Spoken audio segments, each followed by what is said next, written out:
talking about mobile video editing, and now some of you may have had the same reaction that I did at first. The folks at LumaFusion approached me to partner on this episode, and my first reaction was to say no. I didn't see why you'd want to edit on your phone or tablet, but I do try to keep an open mind on things and decided to try it out.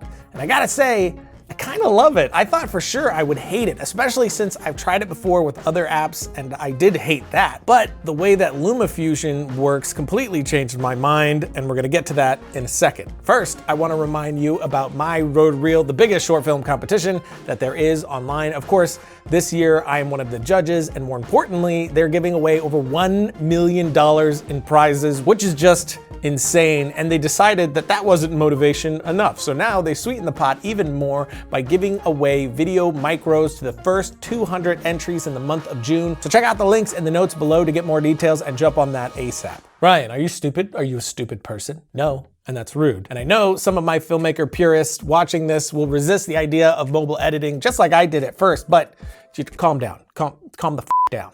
First, let's jump into the app and create a new project. Here we can name our project, select the frame rate, which, since we aren't animals, we're gonna select 24 frames per second, and our aspect ratio, we're gonna set to 16:9. But as you can see, you have plenty of options to choose from here, including some ratios that would be great for Instagram, all the way down to more filmic needs. And now here we have our UI. We can change the layout to a few different options, but I'm sticking with the standard. To bring in your footage, you can either pull from what you have on your device or import your footage from elsewhere, like a wireless drive, or you could connect to Dropbox, Google Drive, and so on, which is what we're gonna do here. I've created a folder in Dropbox with some footage from our last episode, and this was shot on our Blackmagic using ProRes, and LumaFusion doesn't take ProRes yet, so I had to convert these to H.264 first. But I'll select what I want and bring those in, and now we are downloading to the iPad so we can work with these files. Once in there, I'll tap my first clip, which brings up our monitor, and now I can grab the handles and set in and out points as usual, and then drop my clips in. And I'll go through dropping everything in this way, and I can pinch my timeline to zoom in and out as we go, and I can just drag around my timeline here to scrub through as well.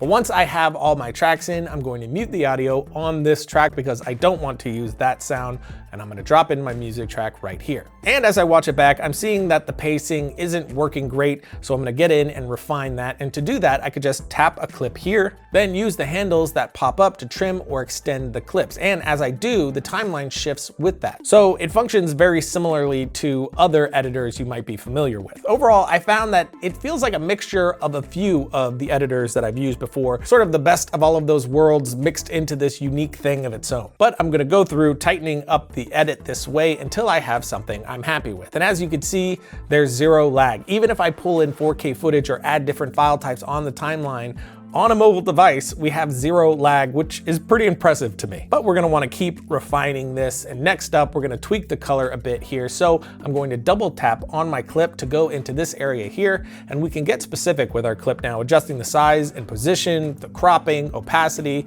And then if we jump to our next tab here, we can mess with our speed and throw it in reverse if we want. Then on the next tab, we have our audio controls, which you have a lot of solid functions here, including auto ducking, so you can have the clip automatically interact with your music, turning the music down when the talent is speaking, which is great for something like interviews. But we're looking for this last tab right here, which is where we're gonna find our color grading, which something that is great is the ability to bring in LUTs. So I could bring in the LUT I made for this, or any one of our film-based LUTs that we sell on tryandstore.com.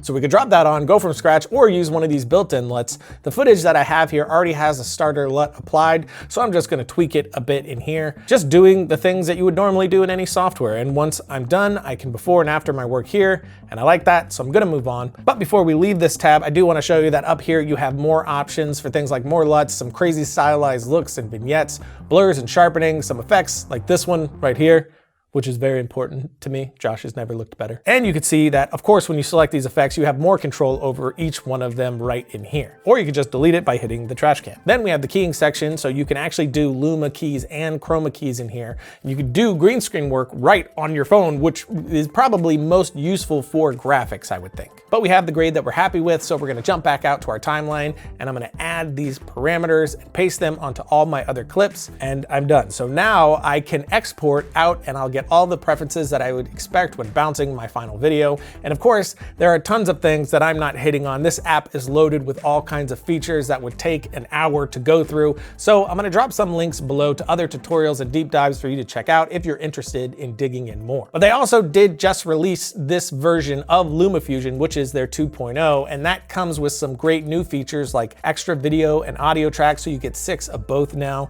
the ability to change playback quality in case your device can't handle the footage at 100%. You have the timeline preview here now, which I love. You can jump where you need to go quickly.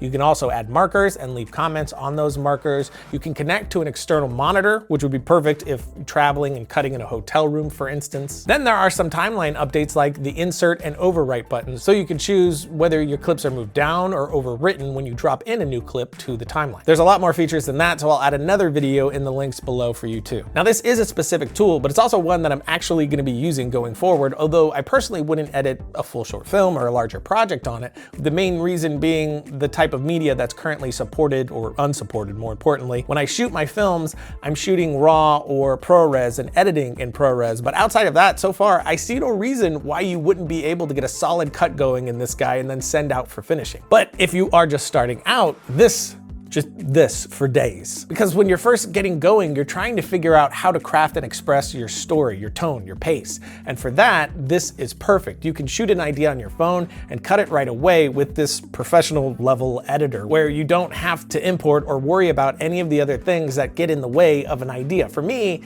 after testing this, if you already have an iOS device, I'd say that this is easily the best tool that you can get to work on those storytelling skills. Even if you have bigger cameras and edit your larger projects on a desktop editor, I think there's solid value in stripping away all the in-between stuff and getting right down to trying ideas. Now for me personally, what I'm gonna be using this most for is previs. I'm a big fan of previs, testing out ideas and moments for a film that I'm in pre-pro for so I can get my team on the same page. And I really wish I would have had this when we were working on Ballistic. When we were doing our location scouts, I could have shot and cut moments to really dial in what I was thinking and show that to my crew. And shockingly, I kind of love editing on my phone with this, which is even more shocking to me than liking editing on an iPad because it's so small. But this is exactly how I'm going to be doing the previs, shooting on my phone with Filmic, then cutting right on my phone right away with LumaFusion so I can send that out to all my collaborators. So regardless of what level that you're at and what you're currently cutting on, I would suggest giving this a look. It really is an impressive app, but that is it for today. Of course, links to all those things in the notes below. And until next time,